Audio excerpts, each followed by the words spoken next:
For today's video nga, as usual, papasok nga yung pamangking ko sa school at yung nanay ko nga ihahatid niya na. Hello everyone, this is Kapampangan Vlog, and for today's video, kagaya pa rin ng kahapon, walang pinagkaiba. Iba-iba nga lang yung mga ulam, mga girl. And for today's ulam nga, is tilapyang inihaw. Pero magluluto nga din sila atin ng dinakdakan at lechon kawali. Nakakita nga ng santol si mama, kaya bumili siya ng 3 piraso. After niyan, bumili na rin siya ng mga sangkap, kamatis, sibuyas at bawang. Ewan ko ba, sa bahay napakabilis maubos ng sibuyas. Kahit 1 kilo ata, 2 araw lang nila, uubusin talaga. Bumili na rin silang kalamansi. Talbos ba ng kamote yan, mga guy? Hindi ko alam kung ano yan. Kangkong or talbos ng kamote? Bumili din si mama nun. Dahil nga ihaw ang uulamin namin. At dahil nga nagpahilot siya kahapon, eto, pumunta na siya sa pharmacy at bumili siya ng Advil. Inutos nga yun sa kanya na nagmassage sa kanya.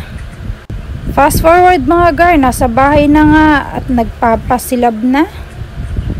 May unexpected visitor pa nga. Best friend ko nga pala yan, si Tamtam.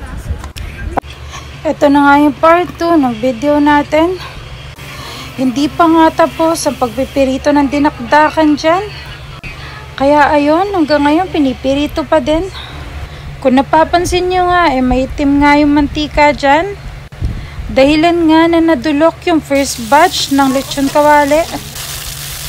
Natapos na nga yung pagpipirito ng lechon kawali at naggisa na yung brother-in-law ko nitong ipansasahog sa dinakdakan. Dapat nga atay ng baboy yung ikakabit dyan, kaso nagkamali yung nanay ko dahil hindi naman talaga nila sinabi kung anong atay nga yung bibilihin.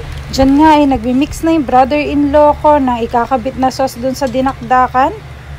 Nagkabit nga lang pala siya ng konting tubig, 2 pack ng mayonnaise, 3 kalamansi at konting toyo.